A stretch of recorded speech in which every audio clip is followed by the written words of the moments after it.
দেশে থাকতে গ্রামের বাড়ি থেকে চাচা শ্বশুরের যে গাছ আছে সেখান থেকে দেখা যেত যে এরকম সজনের যে পাতাগুলা জালি পাতা সেটা দিয়ে হচ্ছে বিভিন্ন শাক রান্না করা হতো। তো অনেক দিন পরে ম্যানিলাতে আসার পর এটা পেয়েছি। তো সেটা দিয়ে আজকে আমি করব ভর্তা। তার জন্য যেই জালি ছোট ছোট পাতাগুলো থাকে ওগুলো ভালোভাবে পরিষ্কার করে নিয়েছি। তারপর এখন আমি সেদ্ধ করার জন্য একটা পাত্রে দিয়ে দিয়েছি। সেই সাথে আমি আরও ১ কাপ পানিও এর মধ্যে দিয়ে দিয়েছি। তারপর ঢাকনা দিয়ে ঢেকে দিচ্ছি সেদ্ধ করার জন্য। তারপরে এই যে কিছুটা সময় পর সেদ্ধ হয়ে গেছে আমার শাকগুলা। এবার একটু ঠান্ডা হতে দিচ্ছি।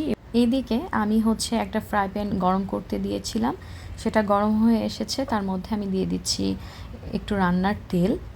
এবার এর মধ্যে আমি দিয়ে দিচ্ছি রসুন যে কুচি সেটা, আর সেই সাথে দিয়ে দিচ্ছি ২টা কাঁচামরিচ একটু কেটে।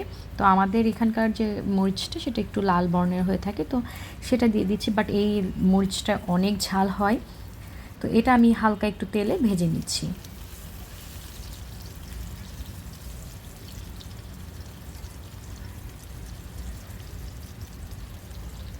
ভাজা হয়ে গেলে পাত্রটা আমি আরেকটা সাইডে রেখে দিচ্ছি একটু ঠান্ডা হওয়ার জন্য। আমি এর মধ্যে দিয়ে দিচ্ছি শাকের মধ্যে দিয়ে এবার আমি এটা খুব ভালোভাবে বেটে নিব।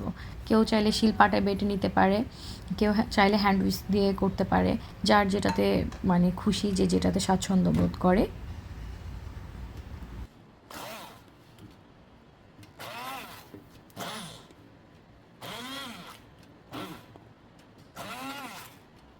এই যে আমার বাটা হয়ে গেছে, তো এবার এটা আমি একটা সাইডে রেখে দিচ্ছি। এবার আবার ফ্রাই প্যানটা গরম হয়ে আসলে আমি এর মধ্যে দিয়ে দিচ্ছি কালো জিরা। এর মধ্যে আরও দিচ্ছি হচ্ছে আস্ত যে শুকনা মরিচ আছে সেটা, আর একটা পেঁয়াজ কুচি করে আমি এর মধ্যে দিয়ে দিচ্ছি।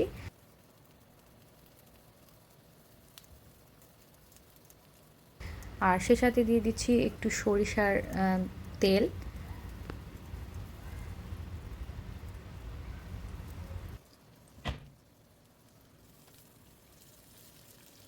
এই সবগুলো এখন আমি একসাথে একটু ভাজা ভাজার মতো করে নিব, যাতে যে কাঁচা স্মেল যেটা সেটা না থাকে।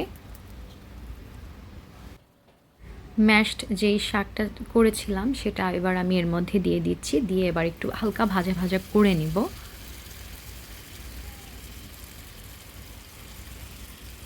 আমি এতক্ষণ ধরে কিন্তু হলুদ কিংবা লবণ কিছুই দেইনি, কিন্তু এখন আমি এইগুলো একে একে দিয়ে দিব। লবণও শুরুতে এখানে এই শাকটাতে বেশি দিয়ে দেওয়া যাবে না, কারণ এই শাকটা একটু লবণ লবণ টাইপেরই থাকে। এই জন্য পরিমাণে কম দিয়ে টেস্টটা মানে দেখে নিতে হবে যে কেমন হলো। বেশি লাগলে বেশি বা কম বেশি এটা হচ্ছে রান্নার উপর ডিপেন্ড করবে, বা আপনি কতটুকু রান্না করছেন সেটার উপরে। তো আমি সেভাবে আমি আমার আন্দাজ অনুযায়ী লবণ দিয়ে দিয়েছি, সে সাথে একটু চিনি দিয়ে দিচ্ছি। এবার আমি ধীরে ধীরে শাকটা ভেজে নিব। আপনাদের কার কার কাছে সজনের যে পাতা সেটার শাক বা এরকম ভর্তা বা ঘন্ট পছন্দ, আমাকে অবশ্যই জানাবেন। আর যদি কেউ না খেয়ে থাকেন আমি বলবো আপনারা ট্রাই করুন। এই গরমের জন্য এটা এটা খুবই দারুণ উপকারী একটা শাক। আই হোপ আপনাদের এই ভিডিওটা ভালো লেগেছে।